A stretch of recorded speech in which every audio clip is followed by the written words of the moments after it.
Hello there, I'm Scotty. You're not welcome back to the Supernatural Retrospective. I say that. Sorry it took so long to get to the second one. I promise. I was always planning on doing it. So, what happened was, um, so I waited a little bit to watch the second episode because it was taking a little while for the first episode to upload. So, there's that. But then, as I was watching the second episode, I got distracted. So, I had to rewatch the episode again. So here we are. That's why it took 3 or 4 hours before I get to 3 hours. This was episode 2 of season 1, episode 2, Wendigo. And that's how you say it, Wendigo. Not Wendigo, Wendigo. Because this show said so. Everybody said, oh, Wendigo. No, it's Wendigo. And yes, so this episode basically picks up where the last one left off. It said we got stuff to do, whatever, we got work to do. And Sam and Dean are now on the way to Blackwater Ridge to try to find their father, but it doesn't seem like it's going to go that way. Go that way, if I can speak freaking English. Yes, we actually start, as most episodes do now, with a pre-title sequence. We see these people in the woods. We know their name are Tommy, which is the brother of the main guest star lady, Haley. And he's there with one dude and another guy named Gary. Gary is very special because Gary is actually a rare cameo from the late Corey Monteith from Glee. Yes. In the same year that he would appear on Smallville in his legendary role of cowboy frat guy. That is really what it says on his Wikipedia. So, yes, I'm like, that's someone. That's someone. Who is that? Is that Corey Monteith? It is. Yes. So yes, one dude. So Tommy is talking to his sister via a video phone thing. In 2005, that would be crap. But whatever. Yeah. And they hear a noise. One dude goes out to check, and he gets snatched. Shout out to the Ugo Watch fans. Snatched. He gets snatched, and snatched, and he confused me so much the first time he did that. I'm like, what is he? Oh, it's a clip from when he. Okay. Anyway, and then Gary gets snatched, but he is not dead, and neither is Tommy, as we find out. Meanwhile, we have the title sequence, or maybe that already happened, whatever. So we cut to what seems to be Jessica's funeral. And Sam says, I'm not good at this stuff. I know you didn't really care for roses.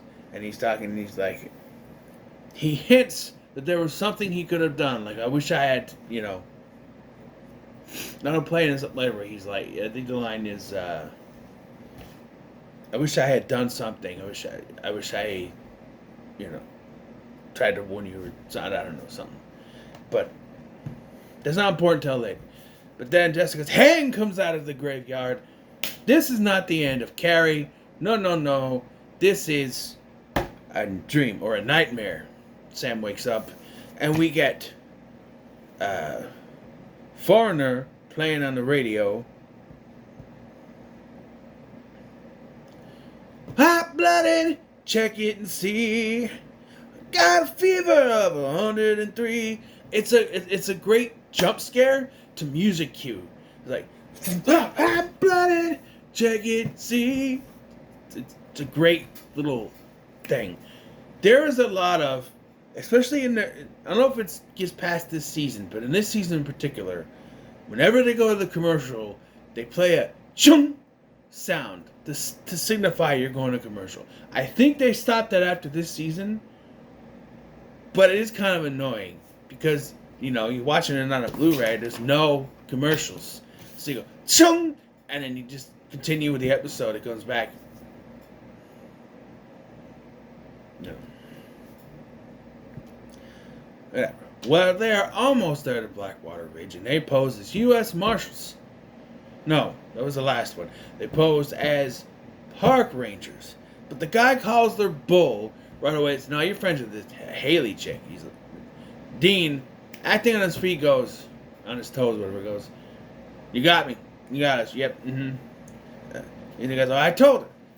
And this is my point from the last one. Where, like, basically, to explain what I said in the last one, where he ain't been missing for 24 hours. People go up there all the time to camp. They just haven't made contact. That's all. And so he wants a copy of the thing to prove whatever. And they end up going to find this Haley. And it's our guest star, Gina Holden. The lovely, gorgeous Gina Holden, who's older than I am.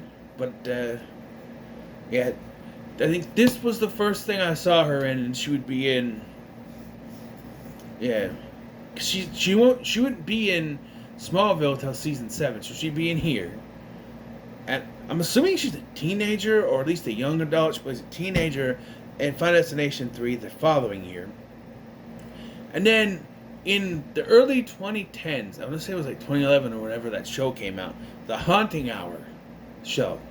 Confused the hell out of me when she shows up as a mom. I'm like, she's not that old. She was old enough to be a mom. I guess by then she was almost 40, I think. Maybe not that far, but I don't know. She's in her 40s now, so maybe she's in her 30s at that point. She was old enough to play, but, you know, it's weird with actresses because when you have play one role as a teenager, one role as an adult. I think she's a young adult here. She's a teenager in Final Destination 3. It's like in it's with Rachel McAdams. The same year she played a teenager in Mean Girls, she was in another movie where she was an adult. So it's a little weird, right? Yeah. But yeah, they lie and say that they're park rangers and they're looking around. And Haley's already kind of just looking at them like, you're park rangers, you're gonna... Like, she looks at the Impala and is kind of looking at him. She's like, can I see some ID? So they show the ID. And so she looks at it, talking, and like, she's like, they're like, we're gonna go up to Blackwater Ridge tomorrow. She goes, well, maybe we'll see you there.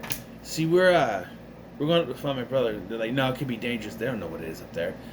They're like, well, you know, because they try to even walk around, step around this. They're like, well, how do you know he just had too much fun and forgot to make contact?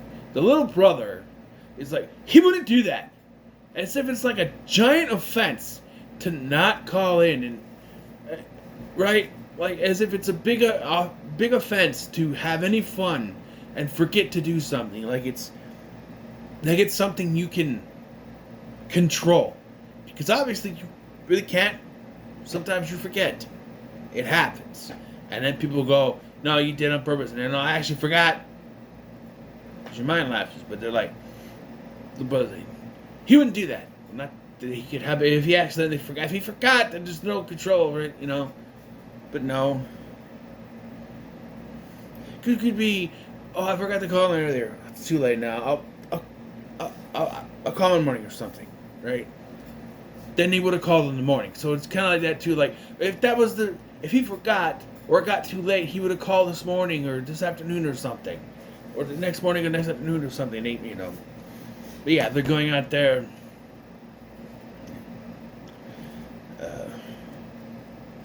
So, Sam, I'm trying to remember here.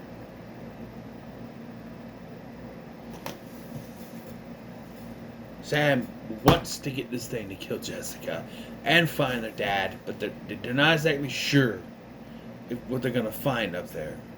So they decide, strength in numbers, I guess. So they show up, and they're going to go with Haley and the little brother, and our other guest star, Callum Keith Rennie, as Roy. Now, Callum Keith Rennie, you've seen in a lot of things, particularly Battlestar Galactica, the new one, the newer one, the 2000s one. He's in Butterfly Effect. He's been on Smallville, I think. He's been in a lot of stuff. You look at him, he's in that, I need to get my hands on it again, that that there's a mini series with Zoe Deschanel and Neil McDonough. It's called Tin Man. He's in that. I need to get my hands on that again because that was some good shit. I had a bunch of things that I got rid of or pawned off or traded to Eric, and I wish I didn't because then he pawned them off. He had a thing. Or something, I don't know. Anyway, so they're up there, and Roy's all, you know what you're supposed to do, macho stuff. And Haley, again, is looking at him and goes, you're going up there in jeans and cowboy boots or whatever it is. And he's like, I don't do shorts. Or something like that. Like and you don't have any provisions. She does call him out when they get there. He's like, fine. Sam and I are brothers looking for our dad. So we're kind of in the same boat. She's like, why don't you just tell me that? I'm telling you now. And this is the most honest I've ever been with a woman. Like, ever. What do you mean I don't have provisions? And he pulls out a thing of peanut M&Ms, which come in handy later. As they're walking around, they do find a campsite, and it's been thrashed. And then they hear someone screaming, and it always confuses me how Sam and Dean don't go, no, let everyone run and don't say, stop, don't move. It could be a trick. They are experienced hunters. They grew up with this stuff. But no, they run, and then Sam realizes, go back to the camp. And then all their stuff has been taken. He realizes it's a trap. And so they can get their stuff. And then they're like, this thing is smart. And so Roy's like, what, there's someone out there? He's got our stuff?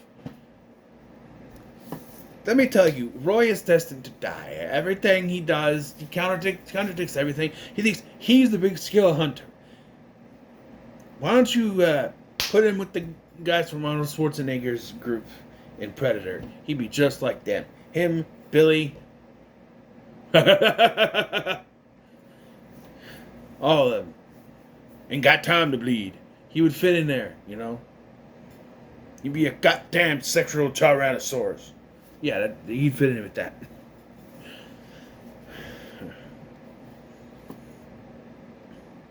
But yeah, it's like, yeah. So around a campfire, which is smart. I don't know, the thing could find you. We do find out from interstitials of the creature that Tommy is still alive. But the creature eats the poor Gary. I think it's Gary. He eats. So Corey dies again. It's 2 shows he dies in, and died in real life, but there's 2 shows he's dead in.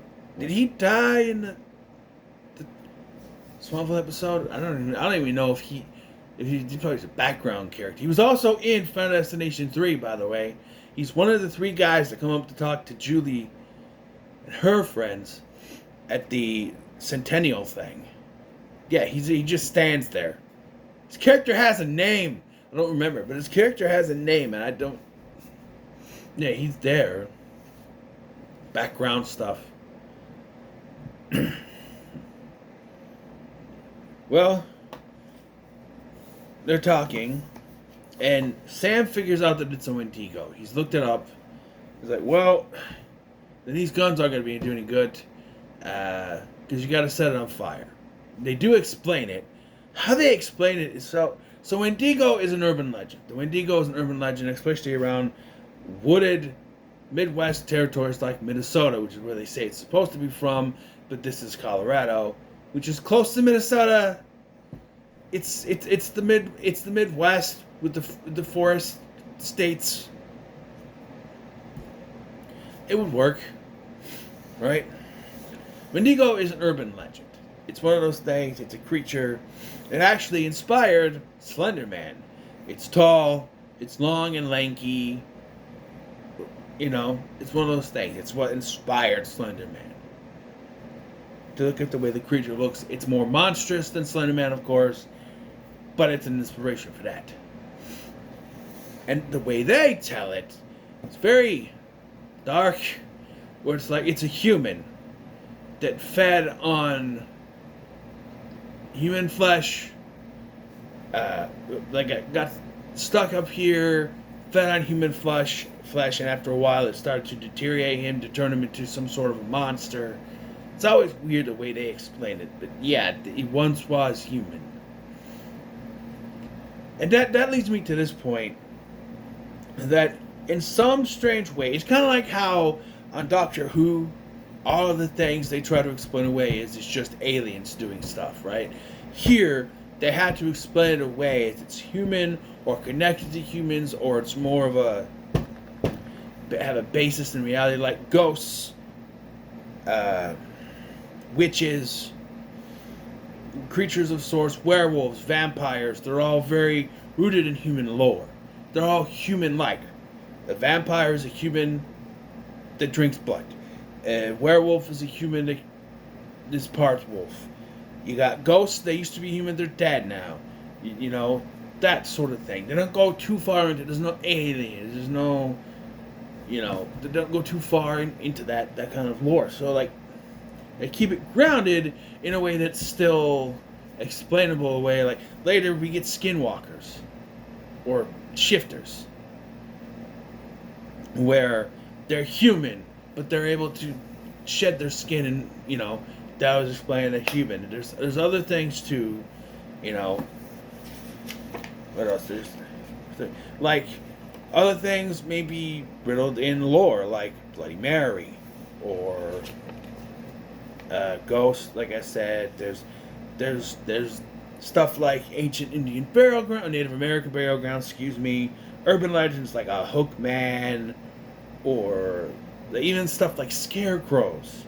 You know, haunted places, you know, all based in, not reality really, but like connected to that, where it's more down to earth than, like, it's not like aliens. Like Eric Kripke always said that aliens would never be a main antagonist because they don't make sense.